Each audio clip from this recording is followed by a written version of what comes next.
Welcome to class. Today we are going to talk about some key concepts in language acquisition. Uh, and I primarily draw it from the generative paradigm, a Chomsky enterprise, a theory. Why it's important to understand key concepts? It's important because the whole theory is situated in these frameworks and these three concepts that we are going to talk about today. LAD, Language Acquisition Device, UG, Universal Grammar, and poverty of a stimulus, a very significant argument put forward by Chomsky to support his generative framework. So we're going to talk about these three key concepts today: LAD, UG, and poverty of stimulus. If you recall, in our other uh, classes and videos, we talked about behaviorist paradigm and behaviorist theory of language acquisition. This whole idea of stimulus, response, operant conditioning, habit formation, tabula rasa. So these concepts were discussed and the entire understanding of behaviorist theory was discussed. And the monumental work called Verbal Behavior was produced by B.F. Skinner in 1957. And we also saw how Chomsky criticized that approach severely. And in 1965, aspects of theory of syntax came that changed the entire understanding, and it has a very deeper impact on understanding language acquisition process. So if you look at the broad framework of generative paradigm and language acquisition in generative paradigm, it says, human language is complicated and forms one of the most complex areas of human cognition, and it is beyond doubt. We all believe in that. Despite the complexity of language, children are able to accurately acquire a language within a short period of time. And when we say accurately acquire a language, we have to refer to the Chomsky idea of linguistic competence. That will give you the idea what do you mean by accurately acquire the language. Because Chomsky imagines, uh, you know, uh, Chomsky argues for under computational properties of language, and he says that grammatical structures are underlying structures available to all speakers without variation. They acquire it in a ideal speaker listener speaker hearer context with homogeneous speech community. So that's what he talks about in linguistic competence. So he says children acquire accurately fine the language or their first language or the native language, and this highlights the possibility of humans having an innate language acquisition ability. And why he said so, we have to draw from the understanding of poverty of stimulus that uh, you know despite a fuzzy and degenerate data available to a child acquires language perfectly fine. And that means there must be some inbuilt mechanism, some innate apparatus available to the child to learn a language perfectly fine. So the innate hypothesis supports language nativism, and several reasons and concepts have been proposed to support and explain this hypothesis. And in that, these three key concepts are very crucial: language acquisition device, LAD, universal grammar, and poverty of stimulus. We have to understand these three concepts in a continuum, and it will give us total idea of generative paradigm and language acquisition. Linguistic nativism believes language is native to human, and they are born with some knowledge of language. They acquire a language not entirely through learning, but it is an autonomous, effortless process. So learning language is a child's play for a child. And in his work, Chomsky introduced the idea of language acquisition device about which we are going to talk shortly.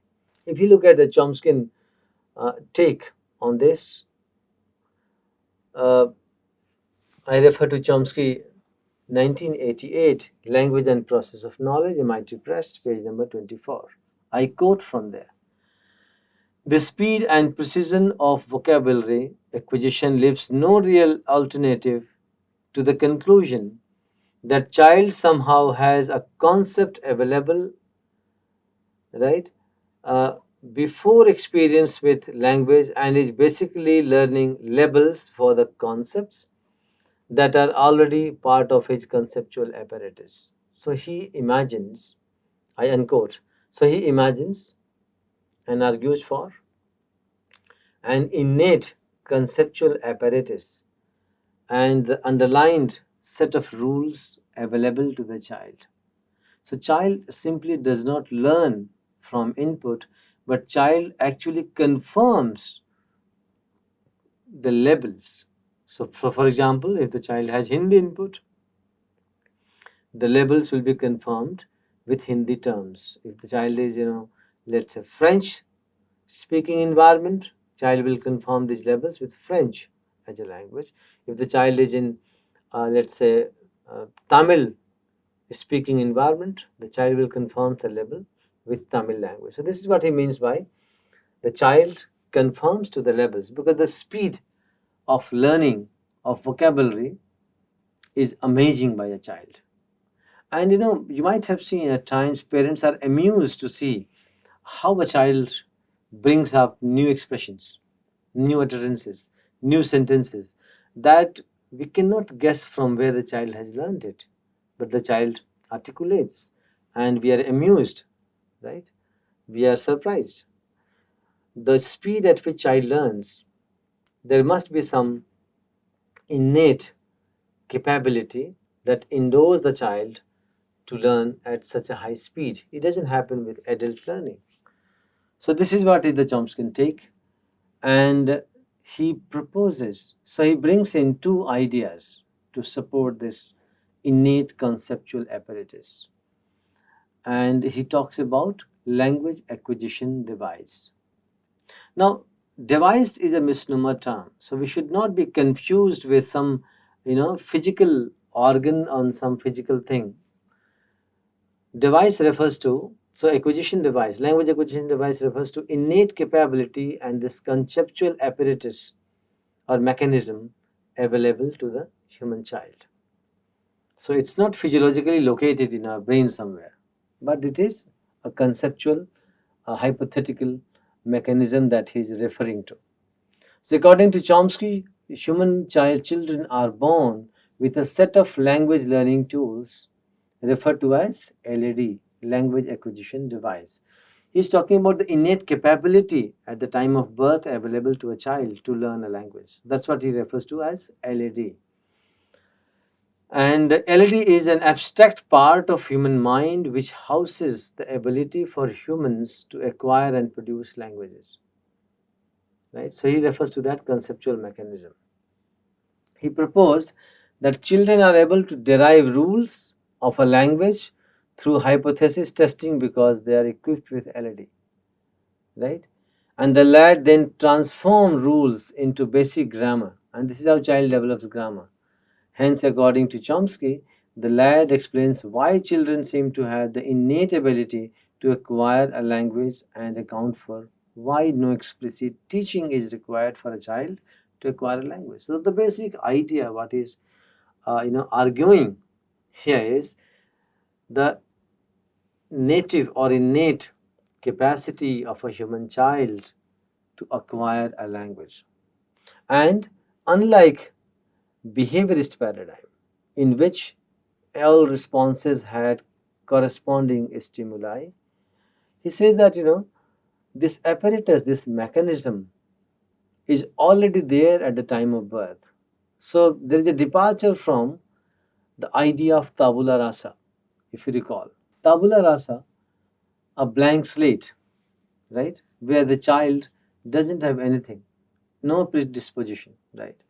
So the child doesn't have any knowledge of language. But Chomsky talks about knowledge of language and underlying principles a child is born with. So he situates this tabula rasa thing out of the ambit of the discussion, and he says that language acquisition device. That's a counter argument he gives about this conceptual apparatus and available innate capability to a human child. So child is not at the mercy of the environment, but the child is innately equipped and endowed with this mechanism to learn. And environment does play a role, but environment does not control the entire process of learning. That's the beauty of positing LED or language acquisition device in this entire generative enterprise. So it argues to contain all and only principles which are universal to all human language. And this LED needs to be triggered. So the role of a stimulus is important to an extent where it triggers the learning process. So the primary linguistic data available in the environment triggers or activates this LED, activates this device, a conceptual apparatus. And once it is activated, the child is able to discover the structure of language to be learned by matching the innate knowledge of the basic grammatical relationship to the structure of particular language in the environment. And when we say the basic grammatical relationship to the structure of the particular language, that means there is some innate universal structure or set of principles available to the child, and the child sets the parameter according to the input available in the environment. And that leads to another important concept called universal grammar. So what is that set of principles? That universal grammar. So once this LED is activated, universal grammar starts working. A child has universal grammar set of principles at the time of birth contained in that LED. Later on, Chomsky has done away with LED. He talks about universal grammar, set of universal principles. So what is universal grammar? Another important concept in generative paradigm.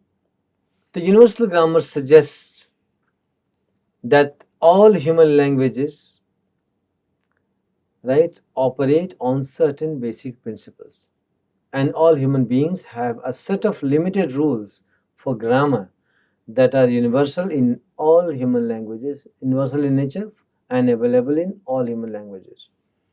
So this whole idea that all human languages operate on certain set of fundamental principles, and these fundamental principles or set of principles are available to the human child. These rules are genetically wired, and this is exaggerated expression used by Steven Pinker. So do not perceive or conceive or imagine a wiring system that carries the linguistic structures. The genetically wired, that means it is endowed. So the human child is endowed with this capability, innate conceptual apparatus and capability to learn. So it's not actually physical wiring that we are referring to. So these rules are on which rules? The universal set of principles. For example, let's say subject, verb and object. So all languages will have subject, verb and object arranged in a particular sequence, right? Verb must agree with the subject. So this is universal principle. But where is the variation? Why English is different from Hindi for that matter? Or Tamil is different from Hindi for that matter? Or Telugu is different from Chinese for that matter? Subject as a category is available to all human languages. Object as a category available to all human languages. Verb as a category available to all human languages, and there is a relationship. So subject must agree with the verb must agree with the subject. There is a subject-verb agreement. That is universal principle. But how it happens is language specific. The arrangement of the components in a sentence. For example, English has SVO word order, where you have subject, verb, and object. So object is part of uh, the predicate, subject agrees with the verb. As opposed to English, Hindi has a sequence of arrangement called word order, such as subject, object, and verb. So in English, you say John eats an apple, right? So John is a subject, eats a verb, an apple an object. So look at the word order. John eats an apple.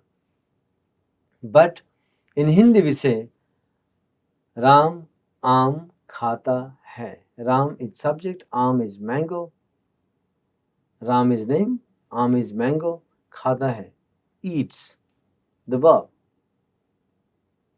So look at the order: subject, object, and verb. So in English you have SVO word order, but in Hindi you have SOV order. Verb comes at the end of the sentence. This difference is parametric in nature. This difference is language specific. But when we come to the categories and their forms, we have subject in both the sentences, we have verb in both the sentences, we have object in both the sentences. And why do we have object? We have object because both the verbs khata hai or eat in both the languages is transitive in nature. So it will essentially take one noun as an object, or we call direct object as a category.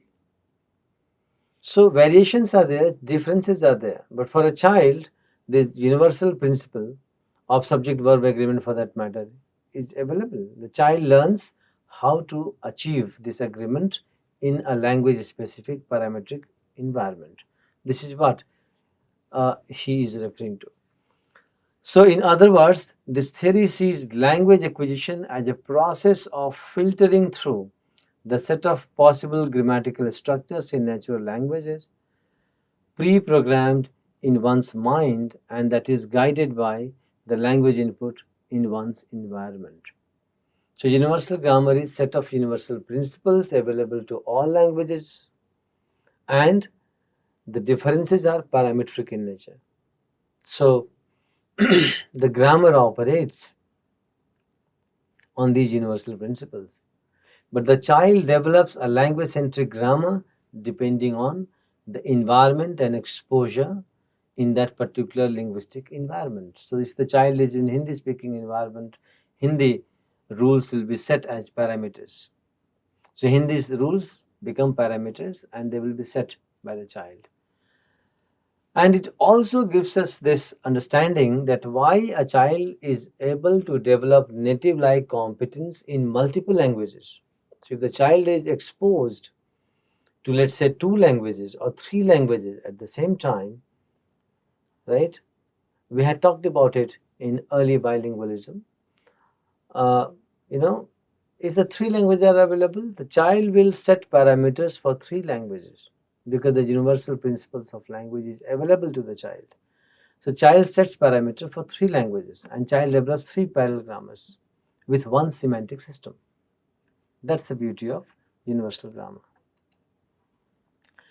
Chomsky later introduced generative grammar, arguing that properties of a generative grammar arise from innate universal grammar, right? And this theory of generative grammar describes a set of rules that are used to order words correctly in order to form grammatically sound sentences. So, word order is just one of the parameters. And it also attempts to describe a speaker's innate grammatical knowledge.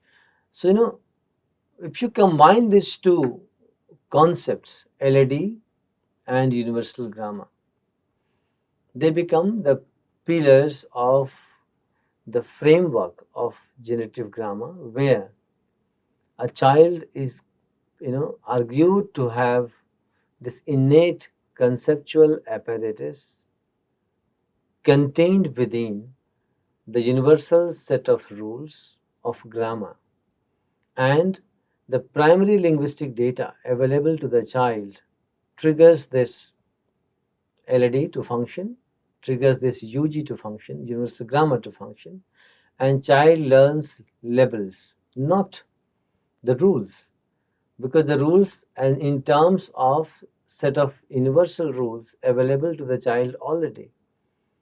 So what child is doing? Chomsky says hypothesis testing and learning.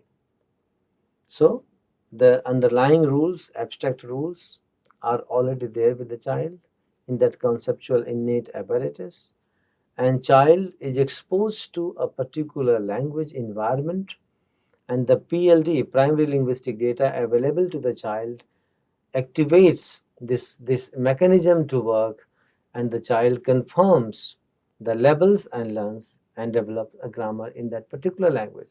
So he is referring to understanding of principles and parameters. So all human languages operate on universal principles that he refers to as a set of principles, universal grammar.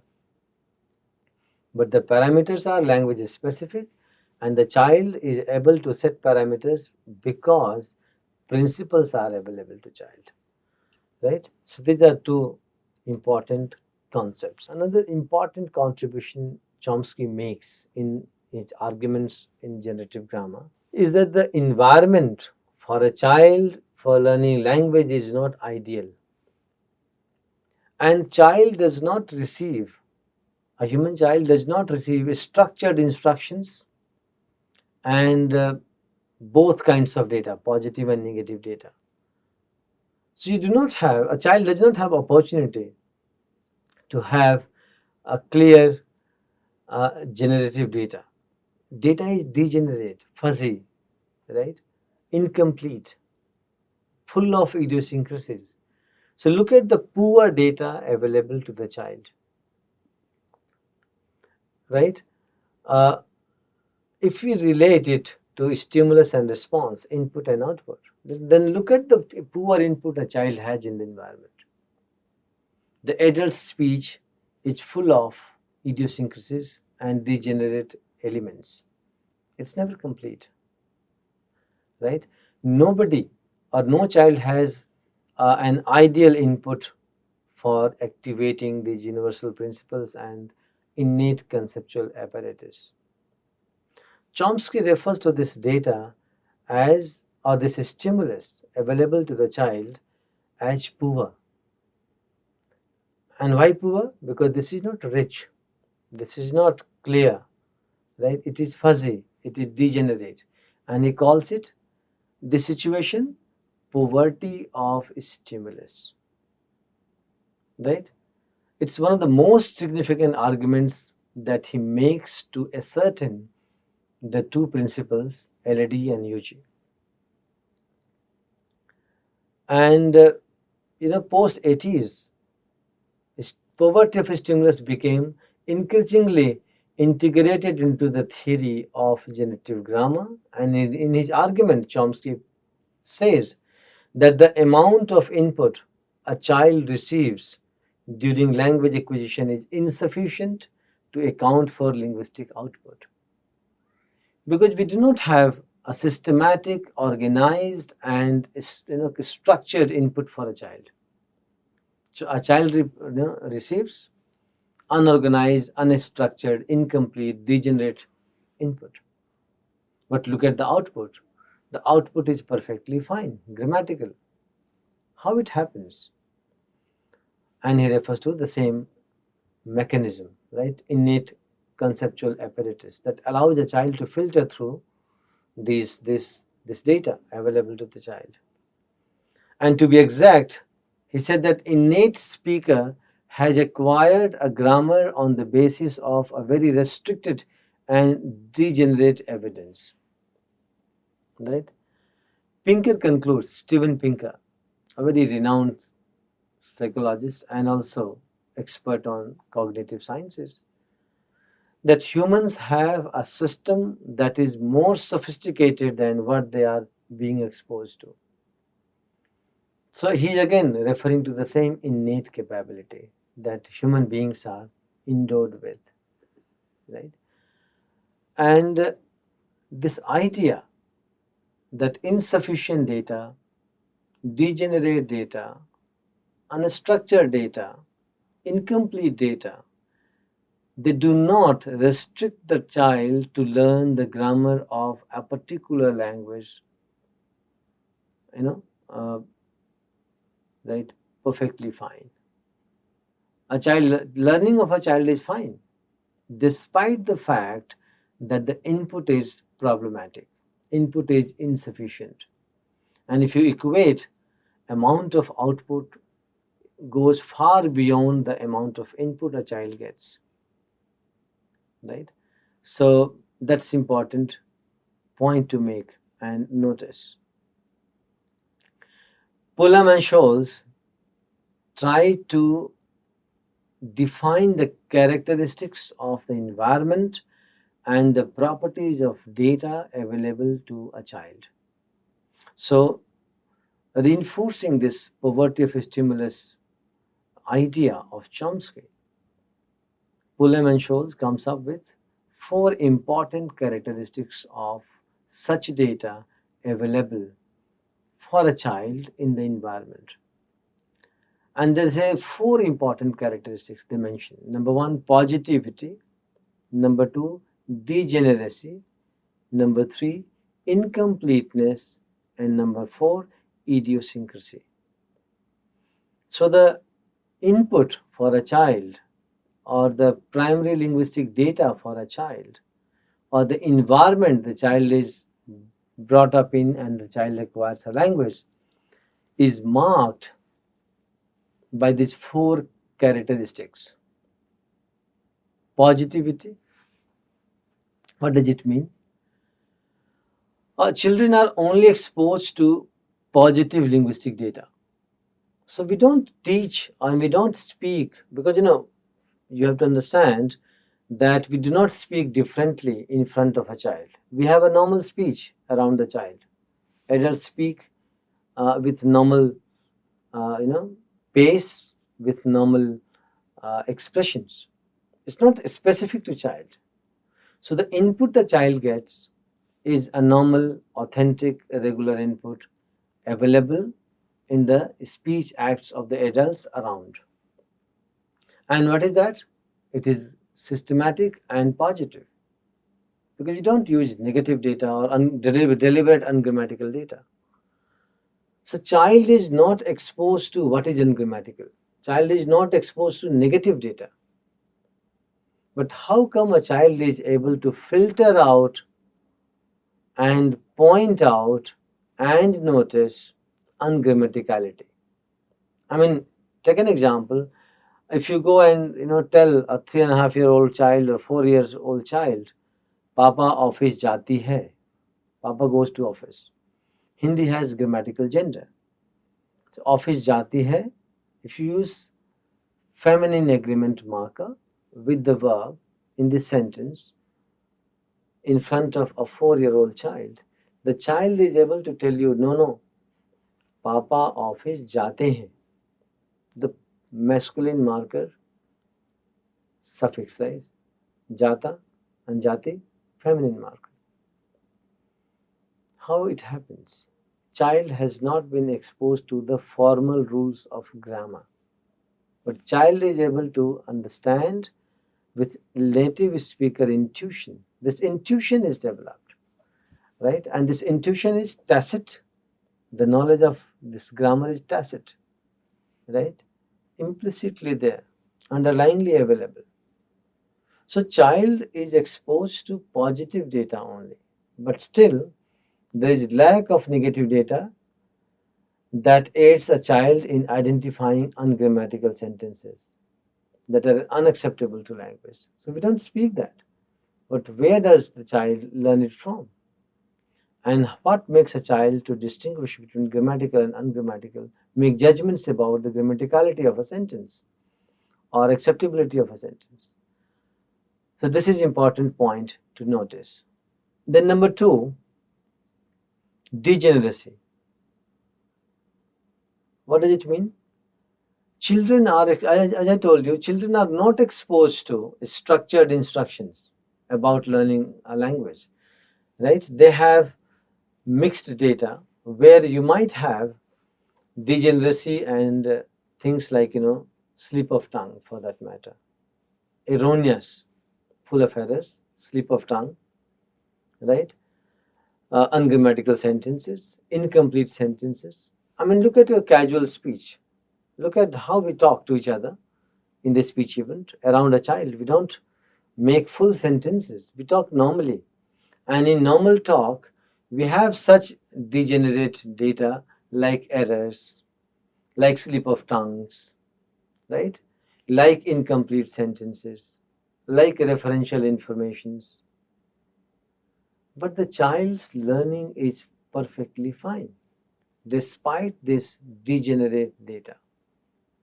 And that also supports Chomsky's argument. Another characteristic is incompleteness. So data is incomplete because we don't have full range of data around the child. Child is exposed to normal adult conversation as an input available to him or her, and which is fuzzy and incomplete. The fourth most important point and the characteristics of the environment and the data is idiosyncrasy, right? So there are many utterances the child might not have heard ever, right?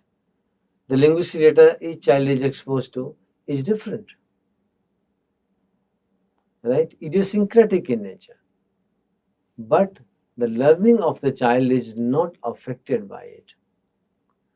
If you go by these properties together support the claim of Chomsky about poverty of stimulus.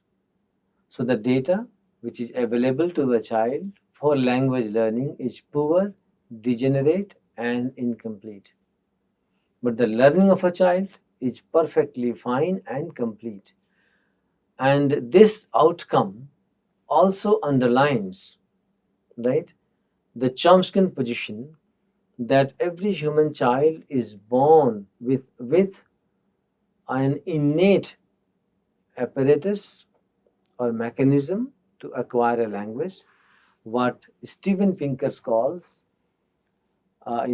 genetic wiring, right? And if we look at the language acquisition, first language acquisition by the human child closely, we find a lot of support for Chomsky claims and Chomsky framework in this generative thing.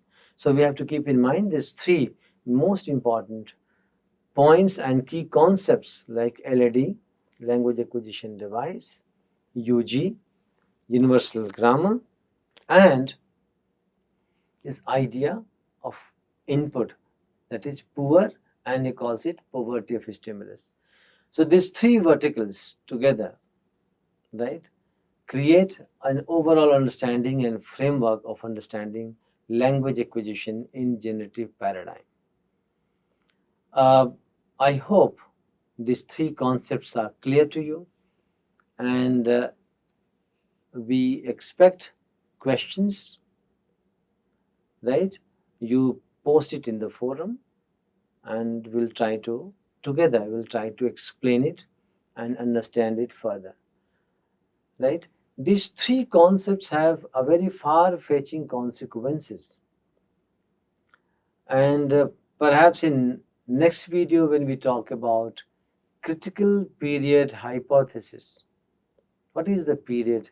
When we say early childhood is the best time, formative years for learning a language, then where does this age end and the new phase begins? What is that window period? Right? So that is called critical period of learning, critical period hypothesis in language. We'll talk about it, and when we talk about critical period hypothesis, we will build upon these three major key points: LAD, UG, and poverty of stimulus to understand that concept. So this is it for now, and we will answer your questions in the forum. So do put your questions in the forum, and I hope this is clear to you. So thank you very much.